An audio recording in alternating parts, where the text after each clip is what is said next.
కథ వచ్చేసి కథ వచ్చేసి ఎక్స్పీరియన్షియల్ లెర్నింగ్.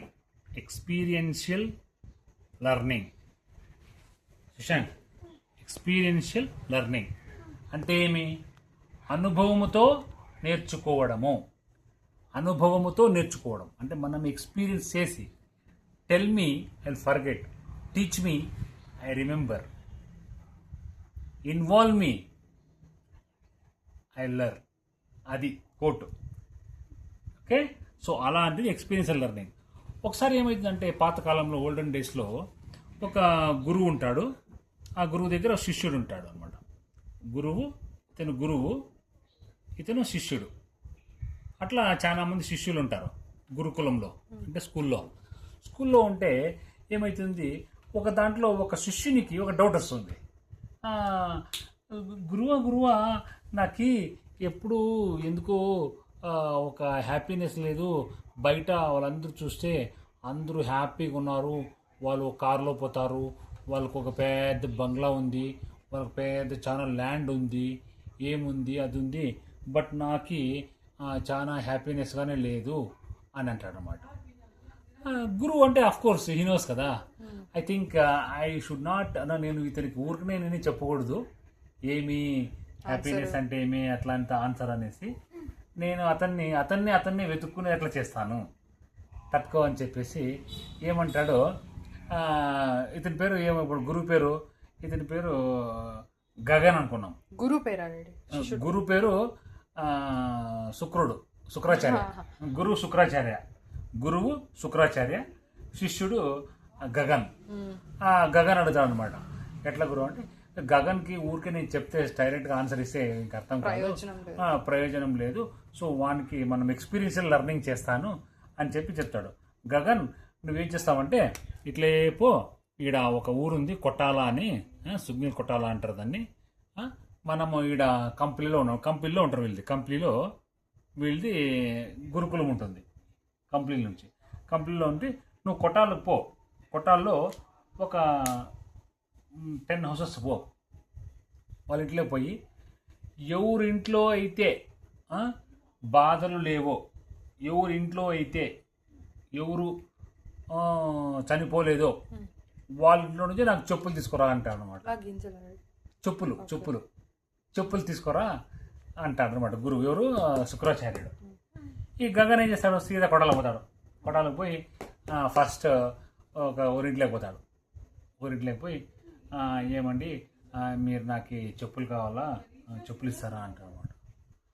ఎందుకు తీసుకోపో, నీకేం మా దగ్గర చాలా జతలు ఉన్నాయి. అవును పాపం నీకు ఎండాకాలం వచ్చినట్లు చెప్పులు లేవేమో, తీసుకొని పో జతలో ఒక 2 జతలు అంటారు అనమాట. ఒక కండిషను, మీ ఇంట్లో ఎవరు చనిపోయి ఉండకూడదు, ప్లస్ మీరు ఇంట్లో ఎవరు బాధపడి ఉండకూడదు అంటాడు అనమాట. చెప్పులు ఇక్కడిదే వాపస్తే, మా ఇంట్లో మొన్ననే మా తాత చనిపోయినాడు, మా ఇంట్లో చాలా బాధలు ఉన్నాయి, నాకు మనంతా ఆరోగ్యం బాగాలేకపోయా, మనంతా నేను హాస్పిటల్కి పోయి చూసుకొచ్చినాను, నాకు అట్లా లేదు, నువ్వేమో చెప్పులు లేవంటే చెప్పులు లేవని ఇచ్చినాను అంతేగాని నువ్వు ఇంట్లో చచ్చిపోదంటే చచ్చిపోయినారు, మా ఇంట్లో మా తాత చెప్పులు ఇచ్చేసేపో వాపసు, నాకు మా ఇంట్లో నాకు ఆరోగ్యం బాగాలేదు అంటాను. ఒక ఇంట్లో అయిపోతుంది. మళ్ళా సెకండ్ ఇంట్లోకి పోతాడు. సెకండ్ ఇంట్లోకి పోయి మళ్ళీ చెప్పులు ఇవ్వండి అంటారు. మా దగ్గర ఏమి లేవు, కొత్తవి పాత చెప్పులు ఉన్నాయి, పాత చెప్పులు కావాలంటే వేసుకొని పో, నువ్వు మళ్ళీ ఎట్లా ఏమైనా పరేసింది నువ్వు వేసుకొని పో అంటారు అనమాట. వాళ్ళు చేస్తే తీసుకుంటారు. మళ్ళీ ఒక కండిషన్ ఉంది, మళ్ళీ మీరు ఆ కండిషన్కి మా గురువు చెప్పినాడు, మీ ఇంట్లో ఎవరైనా అట్లా నేను చెప్పులు తీసుకోవాలంటే మీ ఇంట్లో అంటే హ్యాపీగా ఉండాలా, ప్లస్ ఎవరు చనిపోయి ఉండకూడదు అంటారు అనమాట. అయ్యయ్యో మొన్ననే మా యవ్వ చనిపోయింది, అమ్మకి 80 ఏళ్ళు, మళ్ళా మొన్న మా యవ్వ వాళ్ళ తమ్ముడికి కూడా కాలు ఇరిగింది, ఆపరేషన్ చేసినారు, హాస్పిటల్లో ఉన్నాడు అంటారు అనమాట. అరే మళ్ళీ మీరు హ్యాపీగా ఉన్నారే, మళ్ళీ మీకు కారు ఉంది, ఉంటామప్ప, మళ్ళీ అది చేసుకుంటే ఆలోచిస్తే ఎట్లా, మేము అదే అనుకుని హ్యాపీగా ఉన్నాము, మళ్ళీ అది చూసుకుంటున్నాము, ఈ కండిషన్ పాస్ కాదు, మళ్ళీ వాపస్ ఇస్తారనమాట. మళ్ళీ మూడో ఇంటికి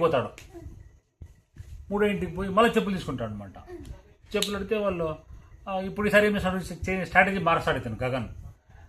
నేను ఇట్లా మీ ఇంట్లో ఎవరికన్నా బాధలు ఉంటాయా, బాధలు ఉంటే నేను మీతో ముందుకు, బాధలు లేవంటే నేను చెప్తాను నాకేం కావాలనేది, మీరు బాధలు లేకుంటే నేను చెప్తాను, బాధలు ఉన్నాయంటే నేను అడగను, అక్కడికే స్టాప్ చేస్తాను అంటనమాట. మాకు తండ్రికి బాధలు ఉన్నాయైనా, బాధలు లేకేముంది, మాకు ఫుల్ కష్టాలు. మా పిల్లలు మా ఇంట్లో వాడు చదువుకోడు, బడికి పోంటే బడికి పోడు, వాడు బడికి పోయిన ఇంకోడు ఉన్నాడు, వాడు బడికి పోయిన పాస్ కాడు, వాంతో హెడ్ఏక్ వచ్చేసింది. ఇంకోతో చూస్తే వాడు పిల్లని పెళ్లి చేసుకోవడం, వానికి 35 ఏళ్ళు జీతం, 30 ఏళ్ళు వచ్చినా ఏజ్, పిల్లని ఇచ్చేవాళ్ళు లేరు. ఓ తలకాయ నొప్పి అయిపోయింది, ఆలోచించి హెడ్ఏక్ వచ్చేస్తాను మాకే అంటాను అనమాట. ఓకే నేను ఇంకట్టంటే వెళ్ళిపోతాను, నేను నాకేమొద్దు అంటారు. ఏం చెప్పు, ఏం కావాలంటారు. ఇంకా లేదు నాకు ఆన్సర్ వచ్చేసింది, నాకేం కావాలో నేను ఇంక పోతాను అంటారు. ఇంక సీదా ఇంటికి పోతాడు అనమాట. ఎవరి దగ్గరికి, గురువు దగ్గరికి పోతాడు, కంప్లీకి పోతాడు. ఎవరు, గగన్. కంప్లీకి పోయి గురువా నమస్తే గురువా అంటాడు. గగన్ వస్తువా, పోయేస్తువా, ఏం నేర్చుకొని వస్తువి, నా దానికి ఏమి సొల్యూషన్, కొట్టాల్లో పోయి ఏం తీసుకున్నావు అంటే, గురువా నీ కాలు ముక్తాను, నేను నమస్కారము, నన్ను క్షమించు, నన్ను నువ్వు ఎంత ఎక్స్పీరియన్షియల్ లెర్నింగ్గా నన్ను బోధ చేస్తుంది, నేను ఊహల్లో తిరుగుతుంటుని, ఇమాజినేటరీ వరల్డ్లో ఉండి అంతా బాగున్నారు, నేనే బాగలేను, అందరికీ కష్టాలు లేవు, నాకే కష్టాలు ఉన్నాయి, అందరూ హ్యాపీగా, అందరికీ ధనము డబ్బు బంగారు అంతా అది ఇది ఉంటుంది, నాకేమనుకుంటానని, నేను చాలా బాగున్నాను స్వామి, నాకు ఆరోగ్యం బాగుంది, చదువు బాగుంది, అంతా బాగుంది, నాకు thanks for eye opening message అనేసి అప్పటి నుంచి కాలు మొక్కి, మోరల్ ఆఫ్ ది స్టోరీ ఏమంటే, అందరికీ ప్రతి ఒక్క కష్టాలు ఉంటాయి, మనం కష్టాల నుంచి ఎలా బయటపడాలి, మన కష్టాలు ఎలా ఎదుర్కోవాలి, how to face the problem, how to overcome the problem అనేది ఇంపార్టెంట్ అనమాట. That's where he made the experiential learning message. కథ కంచికి మనం ఇంటికమా.